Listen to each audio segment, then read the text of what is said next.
নির্বাচন ব্যবস্থা, জনপ্রশাসন, বিচার বিভাগ ও পুলিশ সহ রাষ্ট্র সংস্কারে 5টি পূর্ণাঙ্গ কমিশন গঠন করল সরকার, প্রজ্ঞাপন জারি।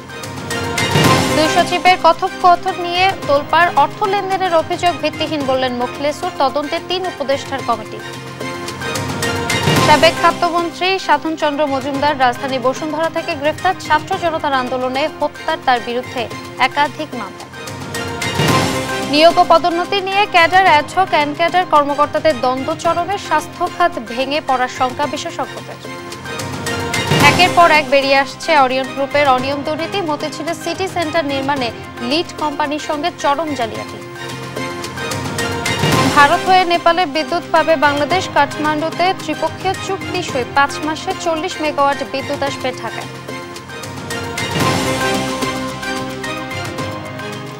দেখছিলেন শিরোনাম সংবাদ সকালের সাথে আছে আমি ফারজান আলীনা। রাষ্ট্র সংস্কারের অংশ হিসেবে বিচার বিভাগ, জনপ্রশাসন, নির্বাচন কমিশন, দুর্নীতি দমন কমিশন এবং পুলিশ প্রশাসন সংস্কারের পূর্ণাঙ্গ কমিশনের তালিকা প্রকাশ করেছে সরকার। বৃহস্পতিবার রাতে আলাদা প্রজ্ঞাপনে কমিশন প্রধান এবং সদস্যদের নামে তালিকা প্রকাশ করে মন্ত্রিপরিষদ বিভাগ। এসব কমিশনকে আগামী 90 দিনের মধ্যে সরকারের কাছে প্রতিবেদন জমা দিতে বলা হয়েছে। বিস্তারিত কায়েস রাহাতের রিপোর্টে।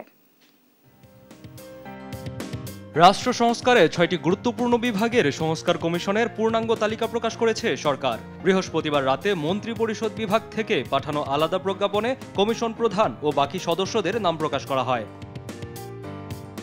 প্রজ্ঞাপন অনুযায়ী জনপ্রশাসন সংস্কারের কমিশনের প্রধান করা হয়েছে বিমান বাংলাদেশ এয়ারলাইন্সের চেয়ারম্যান আব্দুল মুই চৌধুরীকে। অন্য সদস্যরা হলেন ডক্টর মোহাম্মদ তারেক, ডক্টর মোহাম্মদ আইয়ুব মিয়া, ডক্টর মোহাম্মদ মোখলেসুর রহমান, মোহাম্মদ হাফিজুর রহমান, ডক্টর রিজওয়ান খায়ের, অধ্যাপক এ.কে. ফিরোজ আহমেদ ও একজন শিক্ষার্থী প্রতিনিধি।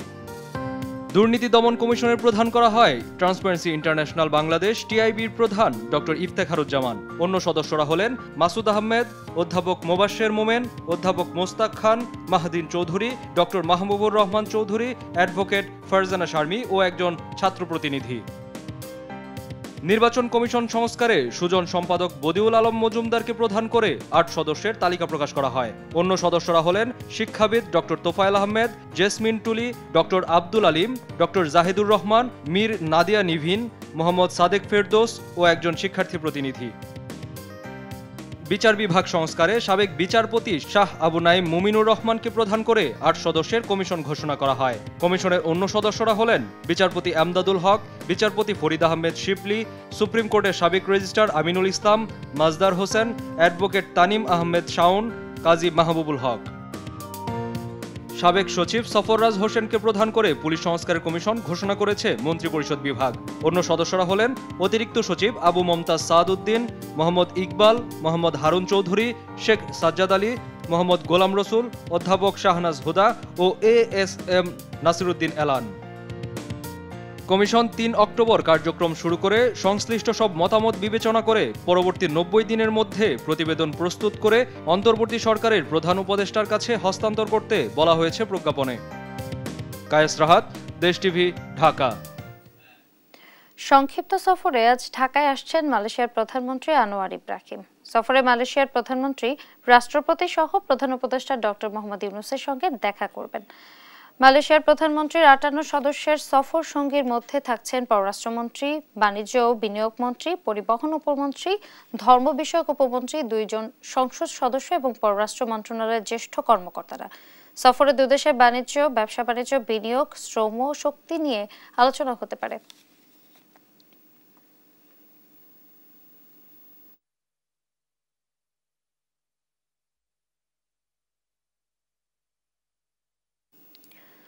ডিসি নিয়োগে জনপ্রশাসন সচিবের অর্থ লেনদেনের অভিযোগ তদন্ত করবে সরকার, আর এজন্য 3 উপদেষ্টাকে সদস্য করে কমিটি করেছে উপদেষ্টা পরিষদ। জানালেন সমাজ কল্যাণ উপদেষ্টা শারমিন এস মুর্শিদ। তবে এই নিউজকে ভিত্তিহীন বলে দাবি করেন অভিযুক্ত জনপ্রশাসন মন্ত্রণালয়ের সিনিয়র সচিব মোখলেসুর রহমান। তৌফিক মাহমুদ মুন্নার রিপোর্ট। সম্প্রতি জেলা প্রশাসক নিয়োগ নিয়ে সচিবালয়ে বিশৃঙ্খলা দেখা দেয়। এই ঘটনায় 17 জন উপসচিবের বিরুদ্ধে ব্যবস্থা নেওয়ার ঘোষণা দেয় জনপ্রশাসন মন্ত্রণালয়। এরপর ডিসি নিয়োগ নিয়ে খোদ জনপ্রশাসন সচিবের বিরুদ্ধে ঘুষ দুর্নীতির অভিযোগ ওঠে। বৃহস্পতিবার সকালে এ বিষয়ে কথা বলেন জনপ্রশাসন সচিব। নিজেকে নির্দোষ দাবি করে সংবাদটি ভুয়া বলে জানান তিনি। আমার মোবাইলটা হলো স্যামসাং, আপনার নোটের কাছে শো করেছে, সেটা হলো আইফোন। দেখেন, আইফোনকে আমি ব্যবহার করি স্যামসাং। ওনারা কে কি দেখালো ওনাদেরকে জিজ্ঞেস করবেন হোয়াট ওয়াজ দ্য ডায়লগ। আমি এটা কিছুই জানি না। আমি এই সম্পর্কে if I say less it is better. আমি মধ্যবিত্ত পরিবারের মানুষ, আমার সরকার যে টেলিফোন দিয়েছে সেটাও আমি ব্যবহার করি না। আপনারা যারা জানেন আমার আগের যে নাম্বার সেটাই আমি ব্যবহার করতেছি সরকারিভাবে। বিকেলে নিজ মন্ত্রণালয়ে শারদীয় দুর্গোৎসব নিয়ে সংবাদ সম্মেলনে আসেন সমাজ কল্যাণ উপদেষ্টা। কথা বলেন ডিসি নিয়োগ ইস্যু নিয়েও। দুজন আমাদের জানান ডিসি নিয়োগ নিয়ে সাম্প্রতিক ঘটনায় 3 সদস্যের কমিটি করা হয়েছে। Course concerned. এটা কি কথা? এটা তো অবশ্যই কনসার্নড। কেন কনসার্নড হবে না? একজন উচ্চপদস্থ কর্মকর্তাকে নিয়ে এরকম একটা কথা, এটার নাম প্রথমত এই কথাটা উঠলো কেন, এটার সূত্র কি, এটার কারণ কি, এটা তলিয়ে দেখতে হবে। আর আমরা তো সেই আগের অ্যানালগ যুগে নেই, সেই কারণে আমাদের বাড়তি কষ্টটা হচ্ছে যেটাই সোশ্যাল মিডিয়াতে আসে আমরা লাভ দিয়ে ধরে নিতে পারছি না যে এটাই সর্বস্ব সত্যি। সেহেতু আমাদেরকে এটাকে যাচাই করতে হবে। আপনারা তো দেখুন, আইটি উপদেষ্টা তো থাকবেন, ল মিনিস্ট্রি তো থাকবেই, তো আপনারা কি বলে সেভাবে হোম থাকবে, তো এই তো আর এর চেয়ে বেশি লাগে। আসন্ন দুর্গাপূজায় কঠোর নিরাপত্তা সহ সব ধরনের ব্যবস্থা নেওয়া হয়েছে বলে জানান সমাজ কল্যাণ উপদেষ্টা। ঝুঁকিপূর্ণ কতগুলো এলাকা চিহ্নিত করি। তৌফিক মাহমুদ মুন্না, দেশ টিভি, ঢাকা। রাষ্ট্র সংস্কারে অন্তর্বর্তী সরকারের পদক্ষেপ রাজনৈতিক দলগুলোকে অবহিত করা এবং তাদের মতামত নিয়ে সংলাপ শুরু হচ্ছে শনিবার। প্রথম দিন দুপুরে প্রধান উপদেষ্টার সঙ্গে সংলাপে অংশ নেবে বিএনপি। উপদেষ্টা পরিষদের বৈঠক শেষে ব্রিফিংয়ে এই তথ্য জানান প্রধান উপদেষ্টার প্রেস সচিব শফিকুল আলম। শামীমা আক্তারের প্রতিবেদন। তেজগাঁও কার্যালয়ে প্রধান উপদেষ্টা ডক্টর মোহাম্মদ ইউনূসের সভাপতিত্বে বসে উপদেষ্টা পরিষদের সভা। বৈঠকে সংশোধিত পানি সরবরাহ ও পয় নিষ্কাশন অধ্যাদেশ রফতানি নীতি 2024-27 অনুমোদন দেয়া হয়। এছাড়া মালদ্বীপ ও কাতারে সাজাপ্রাপ্ত বাংলাদেশিদের ফিরিয়ে আনার বিষয়ে চুক্তি অনুমোদন দেয় উপদেষ্টা পরিষদ। আমাদের সাথে দুটো এক্সট্রাডিশন ট্রিটি হওয়ার কথা, একটা হচ্ছে মালদ্বীপের সাথে এবং কাতারের সাথে। বৈঠক শেষে রাজধানীর ফরেন সার্ভিস একাডেমিতে ব্রিফ করেন প্রধান উপদেষ্টার প্রেস সচিব শফিকুল আলম। জানান 2024 থেকে 27 অর্থ বছরে 110 বিলিয়ন মার্কিন ডলার রফতানির লক্ষ্যমাত্রা ধরা হয়েছে। 2027 সালে এটার গোল হচ্ছে যে 110 বিলিয়ন ডলার আমরা এক্সপোর্ট করতে চাই। প্রেস সচিব আরও জানান রাজনৈতিক দলের সঙ্গে তৃতীয় ধাপে সংলাপ শুরু হচ্ছে শনিবার। পলিটিক্যাল পার্টিগুলোর সাথে আলাপটা শুরু হচ্ছে শনিবার 2:30টার সময়। প্রথম দিন বিএনপি থাকবে, এটুকু আমি বলতে পারি। এরপরে তো আরও বাংলাদেশের প্রধান কিছু পার্টিগুলো থাকবে। এ সময় একটি দৈনিকে জনপ্রশাসন সচিবকে নিয়ে করা প্রতিবেদনের তদন্তের জন্য উচ্চ পর্যায়ের কমিটি করা হয়েছে বলেও জানান প্রেস সচিব। আমরা এটা খতিয়ে দেখছি এবং সেই অনুযায়ী আমরা হয়তোবা এটা নিয়ে আশা করছি যে একটা হাই লেভেল একটা কমিটি হবে, সেখানে কিছু সিনিয়র জার্নালিস্টকেও আমরা ইনক্লুড করতে চাচ্ছি। শামীমা আক্তার, দেশ TV, Dhaka. Cadre ad hoc and cadre কর্মকর্তাদের দ্বন্দ্বে ভেঙে পড়ার মুখে স্বাস্থ্য খাত। অবৈধ নিয়োগ ও বিধি ভঙ্গ করে পদোন্নতির অভিযোগে লাগাতার কর্মসূচি দিয়ে আসছেন বিসিএস স্বাস্থ্য ক্যাডার কর্মকর্তারা। অ্যাডহক কর্মকর্তাদের অব্যাহতি দিয়ে ক্যাডার কর্মকর্তাদের নিয়োগের দাবি তাদের। বিশেষজ্ঞরা বলছেন এমন দ্বন্দ্বে ক্ষতিগ্রস্ত হচ্ছে স্বাস্থ্য খাত। বিষয়টি স্থায়ীভাবে দ্রুত সমাধানের দাবি তাদের। বিস্তারিত হাসান মাহমুদের রিপোর্টে। আওয়ামী লীগ সরকার পতনের পর থেকেই অস্থিরতা চলছে স্বাস্থ্য প্রশাসনে। ক্যাডার অ্যাডহক অ্যান্ড ক্যাডার দ্বন্দ্বে তৈরি হয়েছে অচল অবস্থা। 2010 সালে অ্যাডহক ভিত্তিতে 4000 চিকিৎসক নিয়োগ দেয় স্বাস্থ্য বিভাগ। এর মধ্যে 2022 সালে এনক্যাডারমেন্টভুক্ত হয় 1989 জন। তাদের মধ্যে কিছু কর্মকর্তা 6ষ্ঠ গ্রেডে পদোন্নতি পায়। এ নিয়ে স্বাস্থ্য ক্যাডারের কর্মকর্তাদের চাপে 11 আগস্ট এনক্যাডারদের পদোন্নতি বাতিল করে স্বাস্থ্য অধিদপ্তর। পাল্টা চাপে পরদিনই প্রজ্ঞাপন প্রত্যাহার করা হয়। অভিযোগ ওঠে স্বাস্থ্য উপদেষ্টার সঙ্গে অসদাচরণের। এনক্যাডার কর্মকর্তাদের ক্যাডারমেন্টে স্থায়ীকরণের প্রতিবাদে একাধিকবার রাস্তায় নামে স্বাস্থ্য ক্যাডার অ্যাসোসিয়েশন। একাধিক প্রমার্জনা দিয়ে এনক্যাডারদের চাকুরি স্থায়ীকরণ ও পদোন্নতিতে ক্ষতিগ্রস্ত হচ্ছেন বলে দাবি তাদের। এই ডিপার্টমেন্টাল পরীক্ষা প্রমার্জনা করা হয়েছে, ফাউন্ডেশন ট্রেনিং প্রমার্জনা করা হয়েছে। পরবর্তীতে এখন দেখা যাচ্ছে যে তাদের পরবর্তী যে পদোন্নতি যে প্রমোশনের যে ব্যাপারটা আপনারা বললেন সেটার ক্ষেত্রে আপনার সিনিয়র স্কেল পরীক্ষা দেওয়া সেটাও প্রমার্জনা করা হচ্ছে। অভিযোগ করেন তৎকালীন সরকার নামমাত্র পরীক্ষা নিয়ে আওয়ামী লীগের ঘনিষ্ঠদেরই চাকরি দেয়, এতে লেনদেন হয় বড় অঙ্কের অর্থ। 2022 সনে তাদেরকে অবৈধভাবে এনক্যাডারমেন্টভুক্ত করা হয়। কেন? কারণ তাদের অ্যাডহক ভিত্তিতে অস্থায়ী ভিত্তিক যে স্থায়ীকরণটা ছিল সেটাই নিয়ম মেনে হয় নাই, সেই জন্য তাদের এই এনক্যাডারমেন্টভুক্তটাও অবৈধ। তবে অ্যাডহক নিয়োগ পাওয়া চিকিৎসকরা বলছেন গেল 14 বছর সরকার নানাভাবে আশ্বাস দিয়ে বঞ্চিত করেছে তাদের। কোথায় লেখা আছে যে আপনি 12 বছর পরে ক্যাডার করবেন? এটা কি চাকরি কোথাও আছে? তার মানে কি 12 বছর ধরে আপনারা আমাদেরকে আটকে রাখছেন? দেশের অবস্থা আমরা সার্ভিস দিলাম, বিশ্বের অবস্থা সার্ভিস দিলাম, 6 মাস পরে করার কথা সেটা আপনি 12 বছর পরে করলেন, তাহলে 12 বছরে আমরা অ্যাটলিস্ট 3টা প্রমোশন বঞ্চিত হই। তবে স্বাস্থ্য খাতের বিশেষজ্ঞরা বলছেন দ্বন্দ্ব না বাড়িয়ে চিকিৎসা খাতে সংস্কার ও পদ বৃদ্ধিতে চিকিৎসকদের এক হওয়ার কোনো বিকল্প নেই। যে দলীয়করণের যে বিষ বৃক্ষটা আমাদের উপরে ফেলতে হবে এবং সেখানে নিয়ম নীতিগুলো প্রতিটা নিয়োগ বদলি ট্রান্সফার প্রমোশন এগুলি একটা নিয়মের মধ্যে হোক। কেন একজন প্রফেসর কেন গ্রেড 1 হবে না, কেন সে গ্রেড 3 পরে থাকবে? এগুলি নিয়ে আমাদের মুভমেন্ট করি, নিজেদের মর্যাদা চিন্তা করি, সার্বিকভাবে চিকিৎসক সমাজের যে মর্যাদা সেটার দিকে আমরা তাকাই। স্বাস্থ্য খাতে বিশৃঙ্খলা বন্ধে দ্রুত দ্বন্দ্ব নিরসনের পরামর্শ দেন বিশেষজ্ঞরা। হাসান মাহমুদ, দেশ টিভি, ঢাকা। ঢাকার মতিঝিলে 37 তলা সিটি সেন্টার নির্মাণে নানা অনিয়ম দুর্নীতিতে জড়িয়েছে ওরিয়ন গ্রুপ। প্রকল্পের লিড কোম্পানি দুবাইয়ের বেলহাসান ইঞ্জিনিয়ারিংকে কাজ শেষে ক্ষমতার দাপটে বঞ্চিত করা হয়েছে শেয়ার থেকে, সেই সঙ্গে সই জাল করে ব্যাংক ঋণ নিয়ে তার বোঝা বেলহাসার উপর চাপিয়েছে ওরিয়ন। বিস্তারিত শাহাদাত নিশাদের রিপোর্টে। রাজধানীর মতিঝিলে 37 তলা সিটি সেন্টার নির্মাণে 2003 সালে বেলহাসা একম জেবি লিমিটেডের সঙ্গে চুক্তি করে ঢাকা সিটি কর্পোরেশন। একম ইঞ্জিনিয়ারিংয়ের সঙ্গে যৌথ বিনিয়োগের লিড পার্টনার ছিল দুবাইয়ের আইকনিক টাওয়ার বুর্জ খলিফার নির্মাণের সংশ্লিষ্ট প্রতিষ্ঠান বেলহাসা ইঞ্জিনিয়ারিং। সিটি সেন্টার নির্মাণে বেলহাসার শেয়ার 60% আর একমের 40%। একম ইঞ্জিনিয়ারিং ওরিয়ন গ্রুপের একক মালিকানাধীন প্রতিষ্ঠান না হলেও ওরিয়ন ল্যাবরেটরিকে অবৈধভাবে 35% শেয়ার দেয় ওরিয়ন গ্রুপের চেয়ারম্যান ওবায়দুল করিম, যা জানতেন না একম ইঞ্জিনিয়ারিং এর শেয়ার হোল্ডার মুজিবুল হকও। শেয়ার হোল্ডারদের না জানিয়ে সেই মিটিংয়ে সই জাল করে ওরিয়ন ল্যাবরেটরির শেয়ার ছেলে সালমান ওবায়দুল করিমের নামে হস্তান্তর করেন তিনি। চুক্তি ও ব্যাংকের কাগজপত্র ঘেঁটে দেখা যায় social investment bank limited SIBL থেকে 40 কোটি টাকা ঋণ নিয়ে সিটি সেন্টার নির্মাণ শুরু করে বেলহাসা একম জেবি লিমিটেড। পরে পার্টনারকে না জানিয়ে ওবায়দুল করিম সিটি সেন্টারের 22টি ফ্লোর বিক্রি করেন প্রায় 450 কোটি টাকায়, যার বড় একটি অংশ অন্যত্র সরিয়ে নেন তিনি। 2017 সালে SIBL থেকে দ্বিতীয় দফায় নির্মাণ প্রতিষ্ঠানটির নামে আবারও 50 কোটি টাকা ঋণ নেওয়া হয়, যা পরিশোধ না করায় চলতি বছরের 31 জুলাই পর্যন্ত বেলহাসা একম জেবির খেলাপি ঋণ দাঁড়ায় 86 কোটি 38 লাখ টাকারও বেশি।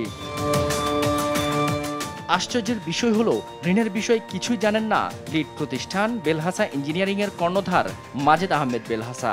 সই জাল করেই এই ঋণ নেয়ার অভিযোগ করেন বেলহাসার আইনজীবী। শুধু তাই নয়, সিটি সেন্টার থেকে আয় ব্যয়ের সবকিছু থেকেই বেলহাসাকে বঞ্চিত করে রেখেছেন ওবায়দুল করিম।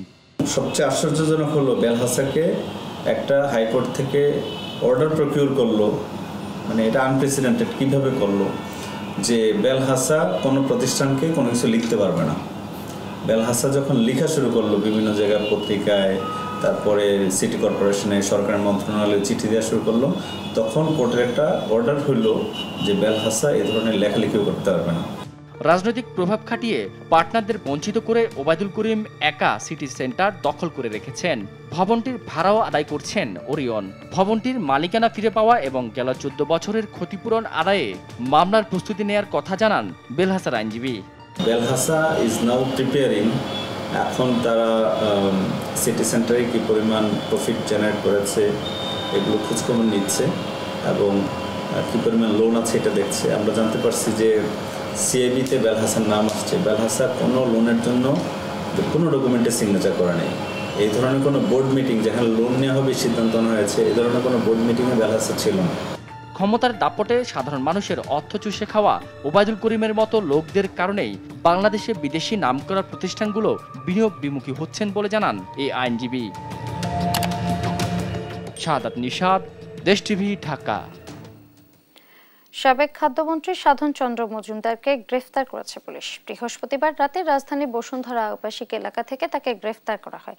বিষয়টি নিশ্চিত করেছেন ডিবি প্রধান রেজাউল করিম মল্লিক। বৈষম্য বিরোধী ছাত্র আন্দোলনে গুলি করে হত্যার একাধিক মামলায় তাকে গ্রেফতার দেখানো হয়েছে।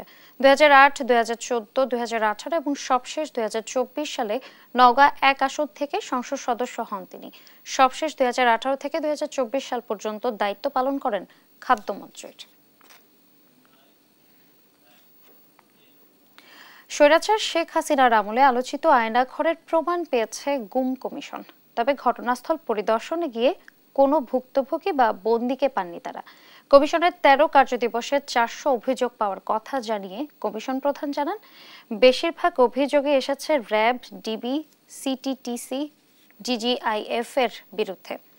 অভিযুক্তদের কমিশনে তলব করা হবে বলেও জানান তিনি। আরও জানাচ্ছেন নাফিয়া ফারজানা। আয়নাঘর শব্দটা যতটা সাদামাটা ততটাই রহস্যময়। শেখ হাসিনা সরকারের পতনের পর প্রকাশ্যে আসে স্বৈরাচারের বন্দিশালা। আওয়ামী লীগের শাসনামলে আলো বাতাসহীন কক্ষে আটকে রাখা হতো গুম হওয়া মানুষদের। প্রতিরক্ষা বাহিনীর কাউন্টার টেরোরিজম ইন্টেলিজেন্স ব্যুরো পরিচালিত গোপন আটক কেন্দ্রের নাম আয়নাঘর। এখানে কমপক্ষে 16টি কক্ষ রয়েছে, যেখানে একসাথে 30 জন বন্দী রাখার সক্ষমতা রয়েছে। আয়নাঘরটি ঢাকা সেনানিবাস এলাকায় বলে জানা যায়। 2009 সালে ক্ষমতায় আসার পর থেকে রাজনৈতিক প্রতিপক্ষ, সরকারের সমালোচক ও ভিন্ন মতাবলম্বীদের দমনে বিচার বহির্ভূত হত্যা, গুম-খুনের মতো ঘটনা ঘটিয়েছে আওয়ামী লীগ সরকার। ধারণা করা হয় বিগত সময়ে গুম-খুনের অনেক ঘটনার সাক্ষী এই আয়নাঘর। 5 আগস্ট ছাত্র জনতার আন্দোলনে পতন হয় স্বৈরাচার শেখ হাসিনার। এরপর গেল 15.5 বছরে গুমের ঘটনা, ভুক্তভোগীদের সন্ধান, অভিযোগ তদন্ত ও দোষীদের বিচারে কমিশন গঠন করে অন্তর্বর্তী সরকার। এরপর 15 সেপ্টেম্বর শুরু হয় গুম সংক্রান্ত অভিযোগ গ্রহণ। তদন্তের অংশ হিসেবে আলোচিত ডিজিএফআই এর বন্দিশালা আয়নাঘর পরিদর্শন করে গুম কমিশন। এ নিয়ে বৃহস্পতিবার দুপুরে গুলশান কার্যালয়ে সংবাদ সম্মেলনে কমিশন প্রধান জানান, 13 কার্যদিবসে 400 ভুক্তভোগী অভিযোগ দিয়েছেন, যার বেশিরভাগই র্যাব, ডিবি, সিটিটিসি, ডিজিএফআই এর বিরুদ্ধে। আমরা আমাদের কাজ করে যাচ্ছি এবং মানুষের অনেক রেসপন্স পেয়েছি। আমাদের ফর সাবমিশন অফ কমপ্লেইন্টস আমাদের আর্লিয়ার ডেডলাইন বা টাইমলাইন ছিল আপনার 30 সেপ্টেম্বর। টাইমলাইনটা আমরা এক্সটেন্ড করে আপ টু 10 অক্টোবর 2024 করা হয়েছে। আয়নাঘর থেকে ফিরে আসা আমান আজিম সহ সশরীরে 75 জন ভুক্তভোগী অভিযোগ করেছেন। যাদের বিরুদ্ধে অভিযোগ ও তথ্য প্রমাণ পাওয়া যাচ্ছে তাদের তলব করবে কমিশন। ডিজিএফআই এর আয়নাঘর ও সিটিটিসির ইন্টারোগেশন সেল পরিদর্শনে গিয়ে কোনো বন্দী পায়নি গুম কমিশন। নাফিয়া ফারজানা, দেশ TV, Dhaka. Cyber security act বাতিলের সিদ্ধান্ত নিয়েছে সরকার। একই সঙ্গে সব ধরনের কালাকানুন থেকে দেশকে মুক্ত করার আশ্বাসও দেন আইন উপদেষ্টা ডক্টর আসিফ নজরুল। বৃহস্পতিবার রাজধানী বিচার প্রশাসন প্রশিক্ষণ ইনস্টিটিউটে এক সভায় কথা বলেন তিনি। বর্তমানে সাইবার নিরাপত্তা আইনে মামলা নেওয়া হচ্ছে, যা বর্তমান সরকারের জন্য বিব্রতকর বলে মন্তব্য করেন তথ্য উপদেষ্টা নাহিদ ইসলাম। হাসান মাহমুদের রিপোর্ট। দেখা যাচ্ছে যে পড়াশোনা ভুলে যাচ্ছি, কিছু মাথায় থাকছে না, রেজাল্ট খারাপ হচ্ছে। সাইবার নিরাপত্তা আইনের অপপ্রয়োগে 15 মাসের জেল জীবনের অভিজ্ঞতার কথা বলছিলেন জগন্নাথ বিশ্ববিদ্যালয়ের শিক্ষার্থী খাদিজা আক্তার। আইনটি বাতিলের দাবি জানান তিনি। ডিজিটাল সিকিউরিটি অ্যাক্ট বা সাইবার সিকিউরিটি অ্যাক্ট যখনই শুনি ফ্যাসিস্ট হাসিনার কথা মনে পড়ে স্যার, যেটা সত্যি কথা। সাইবার নিরাপত্তা আইন 2023-এর যৌক্তিকতা নিয়ে অংশীজনদের সঙ্গে মতবিনিময় করে আইন মন্ত্রণালয়। এতে নিজেদের বক্তব্য তুলে ধরেন অংশীজনরা। আজকে অনেকগুলো ভালো পরামর্শ এসেছে, সেই পরামর্শগুলোর আলোকে আমরা একটা নতুন আধুনিক আইন চাই। আমরা আসলে বাংলাদেশে কোনো নিবর্তনমূলক আইন চাই না। একটা আইনের মাধ্যমে 4টা অথরিটি ক্রিয়েট করা হয়েছে, in addition to giving unlimited power to the police. তো এইটা তো হয় না কোনো গণতান্ত্রিক দেশে। নতুন আইন প্রণয়নের ক্ষেত্রে আইনটির নাম ও নিবর্তনমূলক ধারা বাতিলের দাবি জানান বক্তারা। এগুলো আনসার্টেন, ভ্যাগ, ডিটারমিন করা পসিবল না, এগুলো টোটো বাদ দিয়ে দেওয়া উচিত। আর যদি পারা যায় কোনো কিছুকে স্পষ্ট করতেন ডেফিনিশনের মাধ্যমে, ক্রাইমের এলিমেন্টস না থাকলে বিচার হবে কি করে? বিচার ব্যবস্থাও এমনভাবে ব্যবহার করার চেষ্টা করা হয় যেখানে এটাকে ম্যানিপুলেট করার সুযোগ অনেক বেশি থাকে। অনুষ্ঠানে তথ্য উপদেষ্টা নাহিদ ইসলাম বলেন, আইনের ব্যাপক সংস্কার হলেও মনস্তাত্ত্বিক কারণে সাধারণ মানুষ আইনটিকে গ্রহণ করবে না। সাইবার নিরাপত্তা আইনে নতুন 2টি মামলার প্রসঙ্গ তুলে তিনি বলেন, এই আইনে একটি মামলা হওয়াও বর্তমান সরকারের জন্য বিব্রতকর। এই আইনটাকে ইমিডিয়েটলি কি করা যেতে পারে, সেটা বাতিল বা স্থগিত বা কোনো মামলা যাতে না নেওয়া হয় এই মুহূর্ত থেকে, আমাদের এই সিদ্ধান্তটা আসলে মানে খুবই দ্রুত নিতে হবে। নাহলে এটা যদি স্বাধীন বাংলাদেশে এই আইনে আরেকটি মামলা হয়, এটা আমাদের সকলের জন্য আসলে বিব্রতকর হবে। এ সময় আইন উপদেষ্টা doctor Asif Nazrul cyber security act বাতিলের সিদ্ধান্তের কথা জানান। একই সঙ্গে সব কালাকানুন থেকে দেশকে মুক্ত করার আশ্বাসও দেন তিনি। আমার মনে হয় অবশ্যই আমাদের ডিজিটাল সিকিউরিটি অ্যাক্ট বাতিল করা উচিত। পরবর্তীকালে যখন নতুন আইন হবে, এটার বেসিক অ্যাপ্রোচ থাকবে সাইবার সুরক্ষা দেওয়া এবং নাগরিককে সুরক্ষা দেওয়া বিশেষ করে। এবং সেখানে অবশ্যই আমরা নারী এবং শিশুদের ওনাদের স্পর্শকাতরতা বিবেচনা করে সমাজে, আমাদের মতো সমাজে ওনাদের জন্য স্পেশাল সিকিউরিটি রাখার ব্যবস্থা করব। তবে কতদিনের মধ্যে আইনটি বাতিল হবে এমন প্রশ্নে আইন উপদেষ্টা দ্রুত পদক্ষেপ নেওয়ার আশ্বাস দেন। হাসান মাহমুদ, দেশ টিভি, ঢাকা। ভারত হয়ে নেপালে বিদ্যুৎ আসবে বাংলাদেশে। বৃহস্পতিবার নেপালের রাজধানী কাঠমান্ডুতে ভারত ও নেপালের সঙ্গে ত্রিপক্ষীয় চুক্তি সই করেছে বাংলাদেশ। চুক্তির আওতায় জুন থেকে নভেম্বর পর্যন্ত 5 মাসের জন্য নেপাল থেকে ভারত হয়ে 40 মেগাওয়াট বিদ্যুৎ পাবে বাংলাদেশ। চুক্তি সই অনুষ্ঠানে উপস্থিত ছিলেন পরিবেশ ও পানি সম্পদ মন্ত্রণালয় উপদেষ্টা সৈয়দ রিজওয়ান হাসান, নেপালের জ্বালানি মন্ত্রী দীপক খড়কা, বাংলাদেশের বিদ্যুৎ উন্নয়ন বোর্ড, নেপালের বিদ্যুৎ কর্তৃপক্ষ এবং ভারতের এনটিপিসি বিদ্যুৎ ব্যবসা নিগম লিমিটেডের প্রতিনিধিরা চুক্তি সই করেন। ফ্যাসিবাদকে আর রাজনৈতিক ও সামাজিক পুনর্বাসনের সুযোগ দেওয়া যাবে না বললেন বিএনপির সিনিয়র যুগ্ম মহাসচিব রুহুল কবির রিজভী। আর অন্তর্বর্তী সরকার ও প্রশাসনে লুকিয়ে থাকা আওয়ামী লীগের দোসরদের বের করে না দিলে সুষ্ঠু নির্বাচন কঠিন হয়ে পড়বে বলে মনে করেন দলের চেয়ারপারসনের উপদেষ্টা জয়নুল আবেদিন ফারুক। সাইফুল রিপোর্টের প্রতিবেদন। সাংবাদিক মাহমুদুর রহমানের বিরুদ্ধে করা সব মামলা প্রত্যাহার ও আমার দেশ পত্রিকা খুলে দেওয়ার দাবিতে জাতীয় প্রেস ক্লাবে বিক্ষোভ সমাবেশ করে বাংলাদেশ ফেডারেল সাংবাদিক ইউনিয়ন ও ঢাকা সাংবাদিক ইউনিয়ন। ফ্যাসিবাদের কবলে পড়ে দীর্ঘদিন বন্ধ থাকা গণমাধ্যমগুলো ক্ষতিপূরণ সহ খুলে দেওয়ার দাবি জানান সাংবাদিক নেতারা। আমার দেশ সহ আমাদের যেসব গণমাধ্যম আওয়ামী লীগ সরকার বন্ধ করে দিয়েছিল, সেগুলা খুলে দেওয়ার উদ্যোগ নেবেন। এই সরকারের চারপাশে আমরা ফ্যাসিবাদের প্রেতাত্মাদেরকে ঘুরে বেড়াতে দেখছি। আমরা অবিলম্বে এই ফ্যাসিবাদের প্রেতাত্মাকে তাড়ানোর আহ্বান জানাচ্ছি। মাফিয়া তন্ত্রের পুনরুজ্জীবন ঠেকাতে সবাইকে সজাগ থাকার আহ্বান জানান বিএনপির সিনিয়র যুগ্ম মহাসচিব রুহুল কবির রিজভী। তার অভিযোগ, শেখ হাসিনার দোসররা দেশে বিভ্রান্তি সৃষ্টির চেষ্টা চালাচ্ছে। কোনোভাবেই মাফিয়া নাৎসি ফ্যাসিস্টদের পুনর্বাসন বাংলাদেশে হবে না। একটি নতুন বাংলাদেশ, একটি বৈপ্লবিক বাংলাদেশ, একটি গণতান্ত্রিক সুন্দর স্বপ্নময় বাংলাদেশ প্রতিষ্ঠা হবে। সেই দিকেই আমাদেরকে এগিয়ে যেতে হবে। তার জন্য অতি শীঘ্র, অতি তাড়াতাড়ি আপনার অবাধ সুষ্ঠু নির্বাচন দিতে হবে। এদিকে জাতীয় প্রেস ক্লাবের সামনে জাগ্রত বাংলাদেশ আয়োজিত অবস্থান কর্মসূচিতে অংশ নেন বিএনপি চেয়ারপারসনের উপদেষ্টা জয়নুল আবেদিন ফারুক। দেশে নতুন করে অশান্তি তৈরির চেষ্টা চলছে বলে অভিযোগ করেন তিনি। আওয়ামী লীগ কেন বাংলাদেশে আবার ক্ষমতা এসে বাংলাদেশের অধিকার ক্ষুণ্ণ না করতে পারে? স্বরাষ্ট্র উপদেষ্টা আপনার অধীনে সৎ ব্যক্তিরা আছে, এই সৎ ব্যক্তিদের দিয়ে বাংলাদেশে এই ঘাপটি মারা লোকদেরকে বের করে দেন, নাহলে আপনারা শান্তিতার একটি নির্বাচন দিতে পারবেন না। তারা এই বাধা হয়ে দাঁড়াবে। রাজধানীর মিরপুরে ছাত্র জনতার অভ্যুত্থানের শহীদ তাহমিদ ও মাসুদ রানার পরিবারের খোঁজ খবর নিতে যায় আমরা বিএনপি পরিবার। সেখানে রুহুল কবির রিজভী বলেন, সংস্কারের পাশাপাশি নির্বাচন নিয়েও অন্তর্বর্তী সরকারকে কাজ করতে হবে।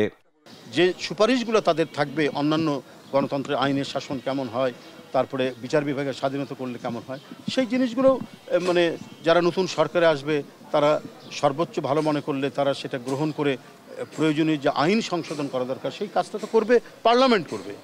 ছাত্র জনতার অভ্যুত্থানে হতাহতদের পরিবারের অন্তত একজন সদস্যের কর্মসংস্থানের ব্যবস্থা করার আহ্বানও জানান রুহুল কবির রিজভী। সাইফুল রিপন, দেশ টিভি, ঢাকা। বাংলাদেশ ব্যাংকের ফাইন্যান্সিয়াল ইন্টেলিজেন্স ইউনিটের সাবেক প্রধান মাসুদ বিশ্বাসের সম্পদের তথ্য চেয়ে 11টি দেশে চিঠি দিয়েছে দুর্নীতি দমন কমিশন। সেই সঙ্গে তার বিদেশ যাত্রায় নিষেধাজ্ঞা দেওয়া হয়েছে। আরো জানাচ্ছেন এম এ আজিম। তদন্তে লক্ষ্মীপুর 2 আসনের সংসদ সদস্য নুরুদ্দিন চৌধুরী নয়ন ও জেলা পরিষদের panel mayor Farida Yasmin liquor জ্ঞাত আয় বহির্ভূত সম্পদের প্রমাণ পেয়েছে দুর্নীতি দমন কমিশন দুদক। তাদের বিরুদ্ধে এবার প্রকাশ্য অনুসন্ধানের সিদ্ধান্ত নিয়েছে প্রতিষ্ঠানটি। এদিকে অনুসন্ধানের স্বার্থে বাংলাদেশ ব্যাংকের ফিনান্সিয়াল ইন্টেলিজেন্স ইউনিটের সাবেক প্রধান মাসুদ বিশ্বাসের বিদেশ যাত্রা ঠেকাতে ইমিগ্রেশন পুলিশকে ব্যবস্থা নেয়ার অনুরোধ জানিয়েছে দুদক। সেই সঙ্গে তার সম্পদের তথ্য চেয়ে 11টি দেশে চিঠি পাঠানো হয়েছে। এছাড়াও দুদকের আবেদনে বাংলাদেশ ক্রিকেট দলের সাবেক অধিনায়ক ও মানিকগঞ্জ 2 আসনের সাবেক এমপি নাইমুর রহমান দুর্জয় ও তার স্ত্রী ফারহানা রহমানের দেশত্যাগে নিষেধাজ্ঞা দিয়েছে মহানগর দায়রা জজ আদালত। এম এ আজিম, দেশ টিভি, ঢাকা। $2 লাখ বিনিময়ে যুক্তরাষ্ট্রে লবিস্ট নিয়োগ করেছেন হাসিনার ছেলে সজীব ওয়াজেদ রয়। এ বিষয়ে স্ট্রেক গ্লোবাল ডিপ্লোমেসির সঙ্গে চুক্তি সই করেছেন ওয়াজেদ ইনকর্পোরেশনের প্রধান নির্বাহী কর্মকর্তা সজীব ওয়াজেদ। চুক্তিটির মেয়াদ ধরা হয়েছে 6 মাস। লবিস্ট প্রতিষ্ঠানটি আওয়ামী লীগের পক্ষে বাংলাদেশের সাম্প্রতিক পরিস্থিতি যুক্তরাষ্ট্রের নির্বাহী ও বিচার বিভাগের কাছে তুলে ধরবে। 5 আগস্ট দেশ ছেড়ে পালিয়ে ভারতে যান স্বৈরাচার শেখ হাসিনা। পলাতক রয়েছেন আওয়ামী লীগের প্রভাবশালী অনেক নেতা। এছাড়া অনেকে গ্রেফতার হয়ে জেল হাজতেও রয়েছেন। এমন পরিস্থিতিতে যুক্তরাষ্ট্রের লবিস্ট নিয়োগ করলেন শেখ হাসিনা পুত্র জয়। চুক্তি অনুযায়ী আওয়ামী লীগের পক্ষে বাংলাদেশের সাম্প্রতিক পরিস্থিতি মার্কিন নীতি নির্ধারকদের কাছে তুলে ধরবে লবিস্ট ফার্ম। বিনিয়োগে জয়কে খরচ করতে হবে $2 লাখ। গেল 12 সেপ্টেম্বর চুক্তিটি হয়।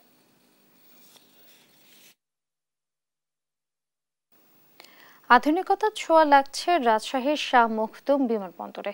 রানওয়ে সম্প্রসারণ থেকে গ্রাউন্ড স্টেশন আধুনিকায়নের মাধ্যমে নতুন রূপ পেতে যাচ্ছে বিমানবন্দরটি, যা বাস্তবায়িত হলে এটিকে ধীরে ধীরে আন্তর্জাতিক মানে উন্নীতের প্রতিশ্রুতি কর্তৃপক্ষের। কাজী শাহেদের প্রতিবেদন। 8 বছর বন্ধ থাকার পর 2014 সালে ফের চালু হয় রাজশাহী শাহ মখদুম বিমানবন্দর। বাংলাদেশ বিমান ছাড়াও 2টি বেসরকারি উড়োজাহাজ কোম্পানি এখান থেকে ফ্লাইট পরিচালনা শুরু করে। যাত্রী বাড়তে থাকায় আয়ও বাড়ছে বিমানবন্দরটির। সম্ভাবনাময় হওয়ায় সেবার মান বাড়াতে চায় বেসরকারি বিমান চলাচল কর্তৃপক্ষ। প্রত্যেকটা জায়গায় আমরা একই ধরনের সেবা নিশ্চিত করছি এবং ইনশাল্লাহ আপনারা যারা আছেন তারা দেখেন এখানে লাগেজ পেতে কিন্তু নামার সঙ্গে সঙ্গে লাগেজ পেয়ে যাচ্ছে। তারপরে তাদের যে সেবাগুলো প্রত্যেকটা সেবাই ভালো আছে এবং এই জন্য আমরা আসলে প্রত্যেকটা এয়ারপোর্টে যাচ্ছি যে একই স্ট্যান্ডার্ডের সেবা যেন ইন্টারন্যাশনাল হোক যেন হোক যাত্রীরা যেন একই ধরনের সেবা পায়। VIP lounge, counter, boarding gate, নতুন ডিপার্চার ও অ্যারাইভাল অ্যালাউঞ্জে লাগেজ বেল্ট তৈরি সহ বিমানবন্দরের সক্ষমতা বাড়াতে এরই মধ্যে চলছে উন্নয়ন কাজ। আগে প্যাসেঞ্জার ক্যাপাসিটি ছিল এট এ টাইম 160 জন, এখন কিন্তু বেড়ে সেটা 330 জন হবে। আর যেটা যারা আমাদের স্টেক হোল্ডার হিসেবে কাজ করেন এয়ারলাইন্সগুলা, ওরা জায়গা পাবে এবং বেল্ট থাকবে যাত্রীদের ব্যাগেজ কালেকশনের জন্য এবং যাত্রী সেবার মান বাড়বে। রানওয়ের সম্প্রসারণের কাজ 32% শেষ করেছে চীনের ঠিকাদারি প্রতিষ্ঠান। অন্যান্য কাজও চলছে দ্রুত গতিতে। নির্ধারিত সময়ের আগে কাজ শেষ করার প্রত্যাশা ঠিকাদারি প্রতিষ্ঠানের। এতে 4 থেকে 6 গুণ বেশি বিমান পরিচালনা করা সম্ভব হবে বলছে কর্তৃপক্ষ। ডোমেস্টিক যে ফ্লাইটগুলো আছে এগুলো বাড়ানো যাবে, কারণ হচ্ছে আমাদের রানওয়ে তখন আরো আপডেট হয় ভালো হবে। এই কারণে আমরা অন্য ফ্লাইটগুলো এখানে ল্যান্ডিং করাতে পারবো বলে মনে করি। 5টা ফ্লাইট ওঠানামা করে, এরপরে আমাদের রানওয়ে যদি স্মুথ হয়, ভালো হয়ে যায়, তাহলে আরো ফ্লাইট এখানে ইন করতে পারবে। নতুন টার্মাক কিন্তু হয়ে গেছে অলরেডি। আপনার কাজ প্রায় টোটাল প্রোগ্রেস হলো 32% এবং এটা নভেম্বরে কাজ শুরু হয়েছে, গত নভেম্বরে, এবং এখন পর্যন্ত 32% কাজ হয়ে গেছে। খুবই সন্তোষজনক। রানওয়ে মসৃণ না হওয়ায় নানামুখী অসুবিধার কারণে চাহিদা থাকা সত্ত্বেও ফ্লাইট সংখ্যা বাড়ায়নি উড়োজাহাজ প্রতিষ্ঠানগুলো। নতুন রানওয়েতে বিমান পরিচালনা সহজ হবে বলছেন ঠিকাদারি প্রতিষ্ঠানের প্রকৌশলীরা। বর্ধিত মেয়াদে এ প্রকল্পের কাজ শেষ হওয়ার কথা আছে 2025 সালের 30 জুনে। কাজী শাহেদ, দেশ টিভি, রাজশাহী। ঋতুরানীর শরৎ এলে সবার আগে মনে পড়ে কাশফুলের সাদা মেঘের ফেলা। বর্ষাকে বিদায় জানাতে শুভ্রতার প্রতীক হয়ে ফিরে আসে শরৎকাল। বাঙালির হৃদয়ে জাগে আনন্দের আশা। রিয়াজ আহমেদ মুসাদ পাঠানো তথ্যচিত্রে সালমা জাহানের ডেস্ক রিপোর্ট। শরৎ ঋতু মানেই নীল আকাশে সাদা মেঘের ভেলা ও কাশফুলের শুভ্রতা। এ ঋতু বাংলার প্রকৃতিকে সাজিয়ে তোলে কাশফুলের অপার সৌন্দর্য দিয়ে। দূর থেকে দেখে মনে হচ্ছে আকাশের সাদা মেঘ যেন নেমে এসেছে বসুন্ধরায়। বরগুনার বিসিক শিল্পনগরীর চিত্র এটি। চারদিকে চোখ ধাঁধানো ফুলের সমারোহ। দক্ষিণা বাতাসে কাশফুলগুলো দোল খাচ্ছে আপন মহিমায়। প্রকৃতি প্রেমীদের কাছে বরগুনার বিসিক শিল্পনগরী এখন দিয়াবাড়ি নামেই পরিচিত। যান্ত্রিক জীবনের কোলাহল ছেড়ে একটু প্রশান্তির আশায় কাশফুলের রাজ্যে ক্ষণিকের জন্য হারিয়ে যান দর্শনার্থীরা। এত সুন্দর জায়গা আমি আগে কখনো দেখিনি, তো ভালো লাগছে। বোনকে নিয়ে এসেছি, ঘোরার জায়গা সুন্দর। সাদা মেঘের মাঝে যে কাশফুলের যেই মানে আনন্দ বা মিলন মেলা, সেটা আসলে আমাদের বরগুনাতে এখানে এসে মানে আমি এই প্রথম আসলে উপভোগ করতে পারছি। এটা অনেক ভালো লাগলো। আমি তো কখনো আসলে এত কাশফুল একসাথে দেখিনি। প্রতি বছরই ঘুরতে আসি, বিগত 5-6 বছর ধরে এখানে এই জায়গাটায় কাশফুল ফুটছে এবং এখানে মেয়েরা তারপর ছেলেরা সবাই সেজেগুজে আসে, তারপর ছবি তোলে সুন্দর সুন্দর। আর কাশফুল আর আকাশটা মনে হচ্ছে এক হয়ে যায়। মূলত দেখা যায় ঢাকাতে, দিয়াবাড়িতে এবং বরিশাল ভার্সিটিতে ইভেন্ট দেখা গেছে। খুব সুন্দর পরিবেশ। আমাদের বরগুনায় এত সুন্দর একটা পরিবেশ দেখতে পেরে আমরা খুবই আনন্দিত এবং মুগ্ধ। এখানে এই বিসিকে শরৎকালে অনেক সুন্দর ফুল ফোটে, আর এইগুলো দেখতে আমরা দূর দূরান্ত থেকে আসি। বিসিক শিল্পনগরী এলাকায় যে কাশফুল ফুটেছে এবং এছাড়াও বিভিন্ন পর্যটন স্পটগুলোতে যে কাশফুল ফুটেছে, সেগুলোতে নতুন একটি মাত্রা যোগ করেছে। প্রকৃতিতে শরৎ আসে নতুন রূপ নিয়ে, আর কাশফুল শরতের রূপের মধ্যে অন্যতম। যদিও আগের মতো কাশফুল চোখে পড়ে না বর্তমানে। নিউজ ডেস্ক, দেশ টিভি।